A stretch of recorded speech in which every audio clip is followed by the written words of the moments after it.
regarding the overturning of the tables in the temple. I've heard a lot of interesting theories on that, and they're all plausible. But what is your opinion? It's all right. So we have actually in all the Gospels we have a story of Jesus turning over the tables in the temple, the money changers in the temple area, in the superstructure. We do have a variant here of when he does that. Does he do that in the beginning of his ministry or at the end of his ministry? Well, it depends. According to John, it's right in the beginning. According to the synoptics, it's at the end. That's not important. It really isn't. And I'd like to get people away from that. First of all, why would there be money changers at the temple? Like, why? Like, normally, if you land in Indonesia, so at the airport you want to change your money, so you can get in a cab and not be using dollars or not be using shekels. But why a temple? Well, as it turns out, in the Roman Empire, the coins, the currency, had idolatry on it, which was not allowed to be used in the temple. Why would you need money in the temple? Well, it's a very simple reason. If those of you who are coming on any of the tours I'll be doing in Israel, there were a lot of stables where animals were sold at the temple. And the reason is really simple. If you were lucky, let's say you lived in the Galilee, okay, in the northern Galilee. Let's say you live in the Galilee.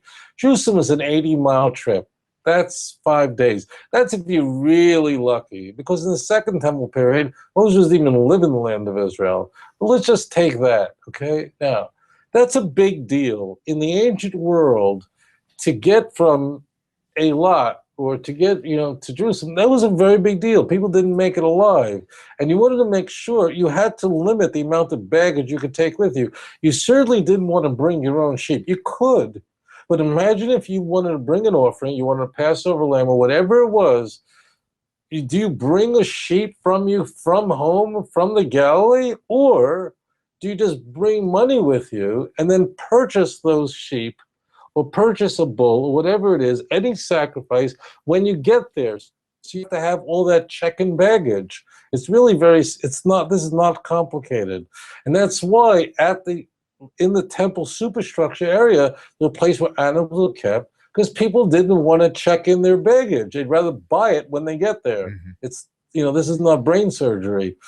Now, why is there changing money? Well, changing money is because you'd have a coin that has a picture of some idol on it, and that wasn't allowed to be used in the temple. You could not enter the temple area with coins that had a picture of Jupiter or Zeus on it.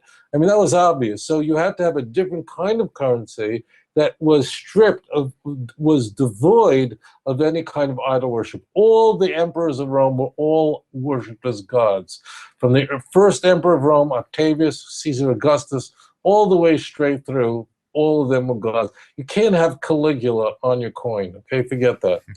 So now we get to the Christian Bible. So the Christian Bible says that there's people who are changing currency so that the temple is not defiled with idol worship. This is a scene that we are told that Jesus says turns over tables of the money changers who are going to allow the temple to remain a sterile environment. The way it is portrayed in the Gospels is that the Jews are sitting there haggling, it's like in The Merchant of Venice, squabbling over money, changing money, ripping people off, and Jesus had enough of that kind of stuff. It's the story of how he's portrayed juxtaposed against the other Jews. That's the key. It's the contrast.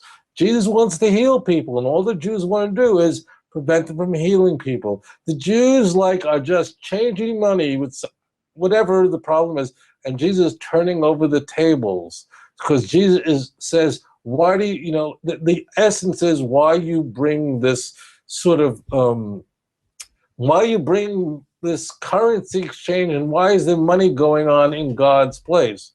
Well, to the average Christian, Jesus looks like the great guy. Like, what are you doing business in God's place? Well, as it turns out, that was really important not to bring idols. It's just the same reason if you're married, don't bring home naked pictures from Playboy. Like, don't bring it home. I mean, don't bring home whatever they have, Playboys, whatever it is. Don't bring that kind of garbage into a synagogue. That's all. I mean, that's not complicated. Don't bring Playboy into the synagogue. So if someone is, if you, that's all it is that is a sterile environment. It had to be kept ritually clean so that there was nothing impure that went in, but also no idols that were going in there.